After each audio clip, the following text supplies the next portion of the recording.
ඔබට එක්වන්නේ රතුවිර සමගින් අපි සාකච්ඡා කරනවා ලෝකයේ ඉදිරියට යන්න අපිට ආර්ථික ශක්තියක් තිබේද කියන කාරණය පිළිබඳව අපි වට දෙකක් නිමාවටපත් කළා. ඔබ දන්නවා තෙවනි වටේ ආරම්භ කරද්දී අපි ඔබේ ප්‍රශ්නත් එක්ක තමයි ආරම්භ කරන්නේ. 01122509 දුරකථන අංකයෙන් සජීවීව ඔබට ප්‍රශ්න කරන්න පුළුවන්. ඉතා කෙටියෙන් අපි කතා කරන තේමාවට අදාළ ඔබේ ඍජු ඉතාමත්ම වටින ප්‍රශ්න ඉදිරිපත් කරන්න අපිට මහත්තුරු දෙන්නෙක් ඉදිරිපත් කරලා ඉන්නවා. අජිත් පෙරේරා මැතිතුමාගේ අවස්ථාවේ එතුමාගෙන් ප්‍රශ්න කරන්න.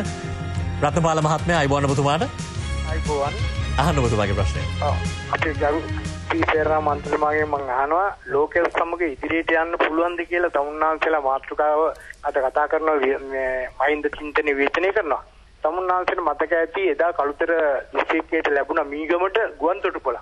ඒ ගුවන්තොටුපොළ මීගම ඉදි කරන්න නොදී තමුන්නාන්සලා කළුකොඩිය තුළ ජනතාව පාරට ගෙනල්ලා මහා ද්‍රෝහී ක්‍රියාවක් කරා. අද අධිවේගී මාර්ගය තුලින් මීගමට ලැබිලා තියෙනවා පියුසුන් දොරටුව. අද ඒ පියුසුන් දොරටුව තුලින් ගුවන්තොටුපොළ මෙවුණා නම් කළුතර දිස්ත්‍රික්කයේ තියුණුව තමුන්නාන්සලට දැක ගන්න පුළුවන්. ඉතින් ලෝකේ කොහොමද ඉදිරියට යන්නේ? අපි ඉදිරියට යන්නේ කොහොමද? තමුන්නාන්සලා එදා ඒ කරපු ඒ පාප කර්මයට අද වන්දි ගෙවන්න වෙලා තියෙන එක්සත් ජාතික පක්ෂයටම කළුතර දිස්ත්‍රික්කයේ තුලින්. අන්නේ ගැන හොඳයි රත්නපාල මහත්මයා බොහොම ස්තුතියි ඔබතුමාගේ ප්‍රශ්නෙට. අපිට ඉන්නවා හෙට්ටිආරච්චි මහත්මයා. අයබෝවන් ඔබතුමාට. අයබෝවන්. මම බින්ගිරිය ලෝරන්ස් හෙට්ටිආරච්චි. හොඳයි. මේ පස්සියදෙන අයබෝවන් කියලා කියනවා. අයබෝවන්. අපි පස්සේ තමයි ලෝකයේ සමග ඉදිරියට යාමට ලංකා ආර්ථික සෝදානම්ද කියන එක. ඇත්ත වශයෙන්ම අද රාජ්‍ය විවිධ ක්ෂේත්‍ර ඔස්සේ විශාල සේවාවක් ඉෂ්ට කරනවා. එවැනි ඉෂ්ට කරන්නේ රටේ ආර්ථිකය නැංවීමට. නමුත් අද විපක්ෂයක් හැටියට මේ රටේ ආර්ථිකය වෙනුවෙන් රජය වෙනුවෙන් හා ජනතාව වෙනුවෙන් කරන කාර්යභාරය මොකද්ද? අද ප්‍රබල විපක්ෂයක් තිබුණා නම් මේ රජයේ විශාල වැඩ කොටසක් කරද්දී තියෙන අඩුපාඩු තිබුණා නම් ඒව අඩුපාඩු කියා දුන්නා නම් පැහැදිලිවම අද ජාත්‍යන්තරයේ ලෝකයට මේ රට අරයන්ද මේ රජයේ හැකියාව තියෙනවා. නමුත් අද විපක්ෂයේ බෙදීලා ප්‍රබල විපක්ෂයක් නැතිව ආණ්ඩුව පෙරලන්න උත්සාහ කරනවා. අපි තාම ගෞරවයෙන් ඉල්ලා හිටපු අජිත් පෙරේරා මහත්මයාලාගෙන් තමුන්වහන්සේලා ආණ්ඩුව පෙරලන්න ඉස්සෙල්ලා ප්‍රබල විපක්ෂයක් වෙලා මේ රට වෙනුවෙන් මේ ආණ්ඩුවේ අඩුපාඩු තියෙනවා කියලා දීලා මේ රටේ යන ආර්ථිකයට හොඳයි හෙට්ටිආරච්චි මහත්මයා පැහැදිලි ඔබතුමා ඒ ඉදිරිපත් කරන කාරණේ අපිට බොහොම ස්තුතියි ඔබතුමාට. රත්නපාල මහත්මයාගේ ප්‍රශ්නය. දැන් රත්නපාල මහත්මයාගේ ප්‍රශ්නයට කාරණා දෙකක් තිබෙනවා. පළවෙනි දේ තමයි මීගම ප්‍රදේශයේ නැත්තම් කළුතර දිස්ත්‍රික්කයට ලැබෙන්න තිබුණු දෙවන ජාත්‍යන්තර ගුවන්තොටුපළ අහිමි කරන්න දායක වුණේ මහින්ද සමරසිංහ කියන එක්සත් ජාතික පක්ෂයට සහ පාක්ෂිකයන්ට ද්‍රෝහි වෙච්ච පුද්ගලයා. එතුමා නැති නිසා මාන විද්‍යාන නම කියනකොට එතුමා දැන් ඉන්නේ ආණ්ඩුවේ. එතකොට ඒ විරෝධයට මූලික වෙලා අපිට ඒ සම්පත අහිමි කරේ එයයි. ඉතින් අපිට ගොඩක් දේවල් අහිමි කරලා තියෙනවා එතුමා. ඒ වගේම අනික අතට මම එතුමාට කියනවා රාජපක්ෂ ආණ්ඩුවේ වැදගත් කිසිම දෙයක් හම්බන්තොටින් එළියේ හැදෙන්නේ නැහැ. ඒ නිසා මහින්ද සමරසිංහ මොනවා කරත් අවසානයේදී ඔක කොහොමත් හම්බන්තොටම තමයි. දැන් හම්බන්තොටම මත්තල එක සැරයක් හැදුවා. දැන් තව තැනක හදනවා. විරවිල මුලින් හදලා ඊට පස්සේ දැන් මත්තලට අරගෙන ආවා. ඒ හම්බන්තොටම තැනකට මාරන මිසක් කළුතර අපිට ඕව හම්බ වෙන්නේ නැහැ. රත්නපාල මහත්තයා මේ රාජපක්ෂ ආණ්ඩුව යටතේ ඒවා ඒ පැත්තටම තමයි. දැන් ඊළඟට ලෝරන්ස් මහත්මයාගේ ප්‍රශ්නේ. මට පුදුමයි ලෝරන්ස් මහත්තයා ගැන. මොකද ඇත්ත එක්සත් ජාතික පක්ෂය ඇතුලේ ගැටලු තියෙනවා. ඒවා කවුරුත් දන්න දේවල්. ඒක රහස් නෙමෙයි. හැබැයි ආණ්ඩුවේ වගකීම එකක්, විපක්ෂයේ වගකීම එකක්. මොකද විපක්ෂයේ වගකීම අවදීන් සිටීම, ඒ වගේම යහපත් චේතනාවෙන් යුතුව වර්ධනීය ආකාරයක් වර්ධනීය බලාපොරොත්තුවක් සහිතව යම්ෙන් බලපෑම් කිරීම. දැන් අපි උදාහරණයක් ගන්න. දැන් පහුගිය සතියේ මේ රටේ මහා සම්පත දැවැන්ත ශක්තියක් තියෙන ජාතික ඉතිරි කිරීමේ බැංකුවේ රුපියල් මිලියන 150කට වැඩි වටිනාකමක් පාඩු වුණ ආකාරයට ඊටාම කූට ගණදනුවක් වෙච්ච වෙලාවේ ඒක එළිදරව් කරේ එක්සත් ජාතික පක්ෂය නෙමෙයිද? දැන් මම ආසන්න උදාහරණ කියන්නේ.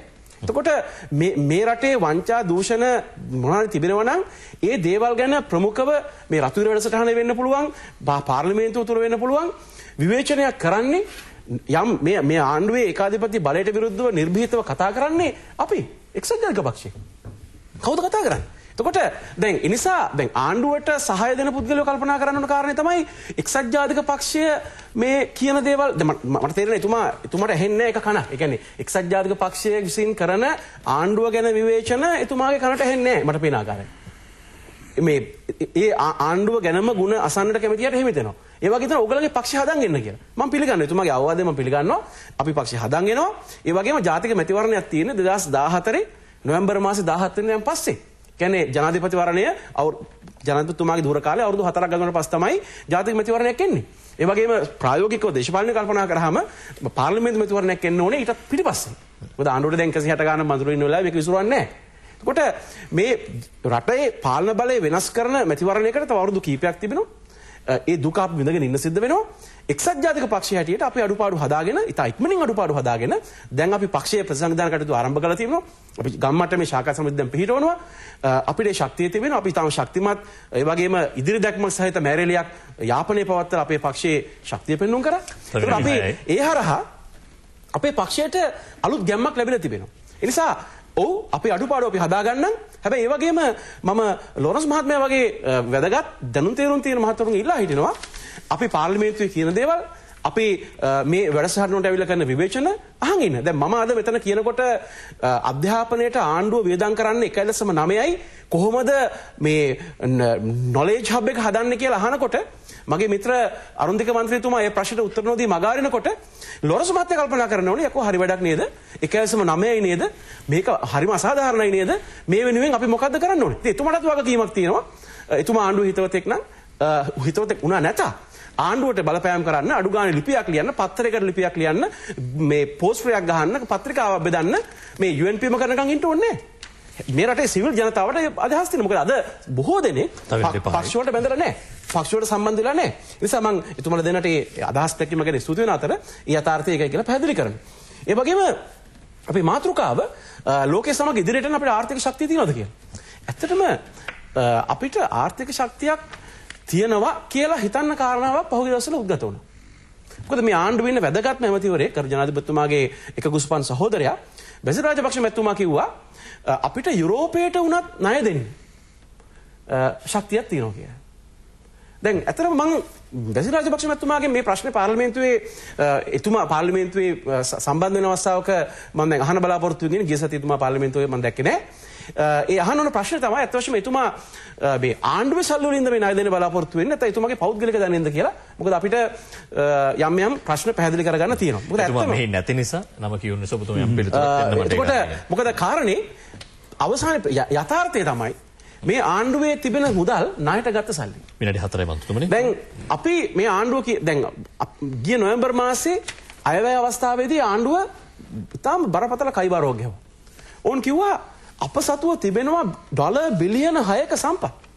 අප සතුව තිබෙනවා ඉතිහාසයේ කවදක්වත් නැති තරම් ඩොලර් ප්‍රමාණයක්.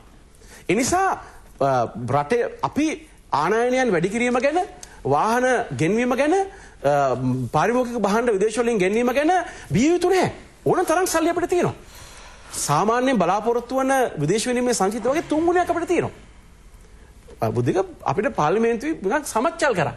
මෙච්චර සල්ලි තියෙද්දි මොනවද මේ කතා කරන්නේ කියලා. ඒ වගේම අර මුදල් රුපියලේ අගේ 3%කින් අවප්‍රමාණ කරලා කිව්වා මේ ආයෝජකයන්ගේ ඉල්ලීම පිටසයි මේක කරන්නේ 3%යි මේ අරනම් රුපියල බාල්දු කරන්නෙම නැහැ කියලා. ඉතින් අවසානයේ මොකක්ද උනේ? අවසානයේ එහෙම කියලා මාස 4ක් යන්න කලින් රුපියල සම්පූර්ණයෙන්ම පාවෙන්නේ ඇරියා. අද රුපියල බාල්දු වෙලාම ගිහිල්ලා අවසානයේදී මේ රටේ රුපියල් වලින් හම්බ කරන මිනිස්සුන්ට ඉතාම බරපතල ප්‍රශ්නයක් තිබෙනවා. රුපියල් වලින් පඩි ගන්න මිනිස්සුන්ට තමන්ට පාරිභෝජන භාණ්ඩ මිලදී ගන්න නොහැකි තත්ත්වයකට අද පත් වෙලා තිබෙනවා. රුපියල අතිශයින්ම පාලනය කරගන්න බැරි තැනට බාධා වෙලා ගිහලා තිනවා. ආණ්ඩුවට එක සාවර ආර්ථික දැක්මක් නැහැ. ඒ වගේම මේ ආණ්ඩුවේ තිබෙනවා කියන සම්පත් වලින් වැඩි ප්‍රමාණයක් ඔය ඩොලර් බිලියන 6න් බිලියන 3ක්ම හොයිටත් වැඩි ප්‍රමාණයක් තිබෙන්නේ ණයට ගත්ත සල්ලි.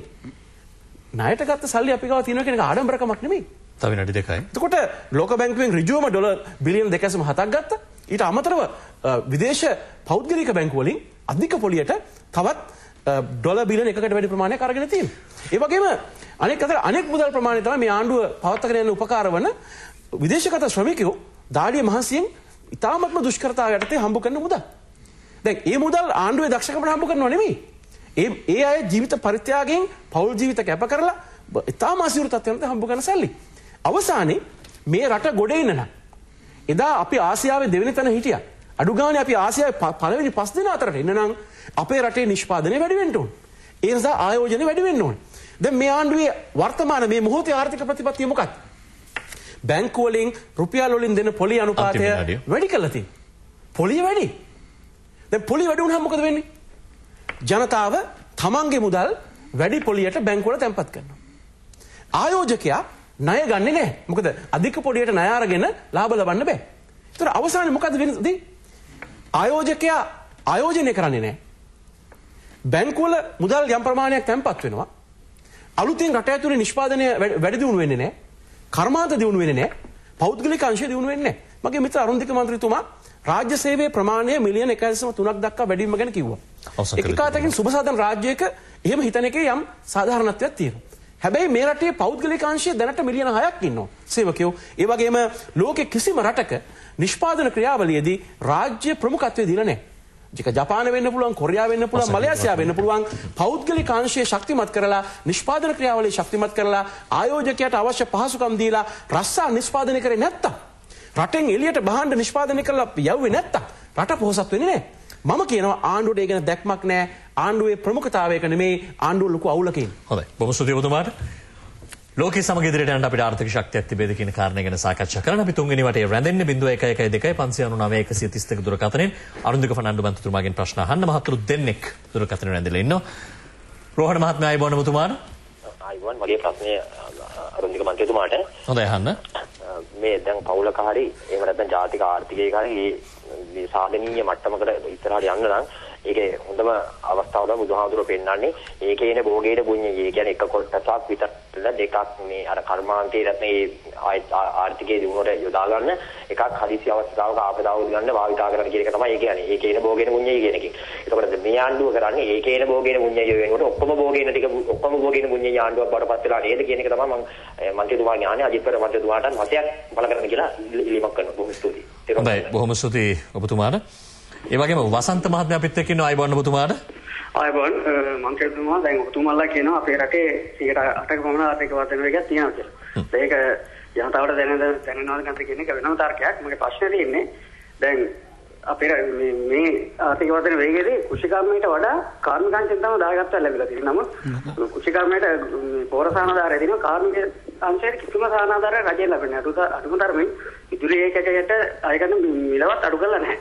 දැන් අවුරුදු දෙකකට කලින් තින්තලීට ලැබෙන රුපියල් 400යි අද වෙනකොට 2100යි. අපි දන්නවා නමුත් ලෝකේ දියුණු රටවල වල කාර්මිකාංශයට විශාල වශයෙන් සානාධාර සැලසෙනවා. හොඳයි වසන්ත මහත්මයා.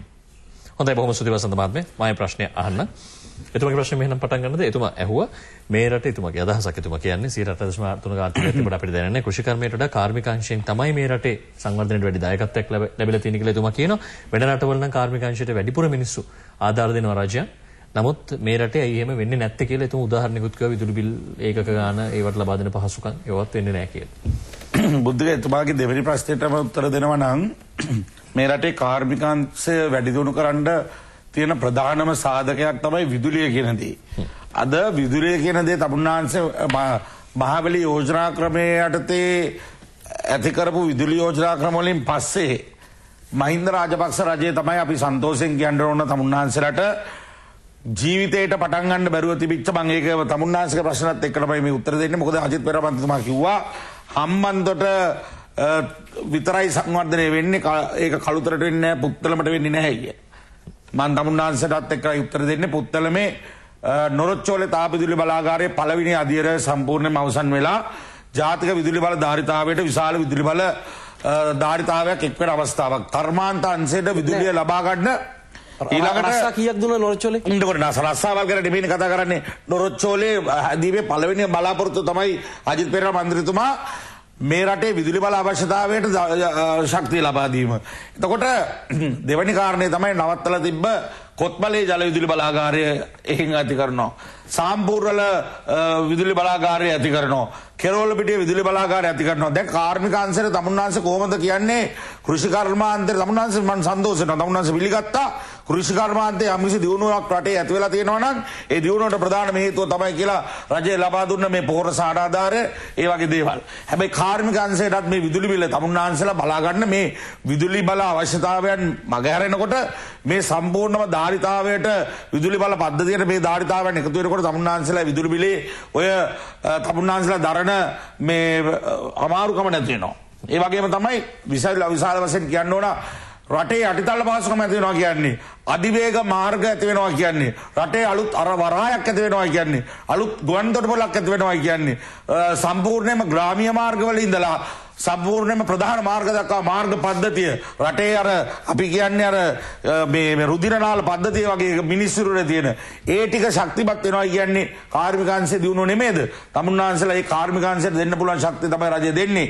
ඒ වගේම තමයි රජයේ ආයෝජන අවස්ථාවලදී ඕනම කෙනෙකුට ආයෝජනය කරන්න පුළුවන් කෙනෙකුට අවශ්‍ය කරන සම්පූර්ණ සහයෝගය ලබා දෙනවා කාර්මික පැත්තේ. පළමු මහත්මයා ඇහුවා අර සිංහලෝවාද සූත්‍රය කියවෙන ඒකේන භෝගේ බුංජය ගැන එතුමා ඇහුවේ. කිව්වා මේ ඔක්කොම භෝගේන බුංජයේ ප්‍රතිපත්තියක් තමයි දැන් රජය අනුගමනය කරන්න කියලා එතුමා පැහැදිලි කරලා ඇහුවා. නෑ ඒකේ මම විශේෂයෙන්ම මම එතුමත් එක්කලා එකග වෙන්නේ නෑ. මගේ දැන් මේ මාතෘකාවත් එක්කම මම හිතන්නේ මගේ කතාව කරද්දී එතුමාට පිළිතුරු ලැබෙයි. විශේෂයෙන්ම බුද්ධික මම මේ වෙලාවේ කියන්න ඕන මෙතුමා විශාල වශයෙන් චෝදනා කරපු කාරණා කීපයකුත් එක්කලා මගේ කතාව කියන්නම්. විශේෂයෙන්ම මෙතුමා ඉඳගෙන කිව්වා මේ පළවෙනියෙන් මෙතුමා පටන් ගත්තා මේ අර මේ කූට ගනුදෙනුවක් සිද්ධ වුණායි කියලා මේ අපේ කොළඹ කොටස් වෙළඳ පොළත් එක්කලා. මම මේක අද ඉතාමත් සතුටුයි තමුන්නාන්සේ මම මේ මාතෘකාව කතා කිරීම සම්බන්ධයෙන් අජිත් පෙරේරා මැතිතුමා මම පෞද්ගලිකව මම දරන මතය තමයි බුද්ධික මේ රටේ කොටස් වෙළඳ පොළ කියන්නේ තනිකරම සූදුවක්. ඊයේ මම TNL ජනහඬටත් ගියා මම එතනදී ප්‍රකාශ කරා මේ ජනතාව මේක දැනගන්න ඕන. මේ රටේ කොටස් වෙළඳ පොළ තරවකාරයෝ කීප දෙනෙක් අතර එහාට මෙහාට හුවමාරු වෙන කීප දෙනෙක් විතරක් ඇස ගසාගෙන ඉන්න මුදල් හම්බ කරන ව්‍යාපෘතියක් බවට පත් වෙලා තියෙනවා. ඒ කවුද කීප දෙනෙක් මම කියන්න. තමුන්නාංශ වෙනම දවසක එන්න අජිත් පෙරේරා මන්ත්‍රීතුමා මේ කොටස් වෙළඳ පොළ සම්පූර්ණයෙන්ම විනාශ කළේ තමුන්නාංශලා එක්සත් ජාතික පක්ෂ ව්‍යාපාරිකයෝ. මම තමුන්නාංශට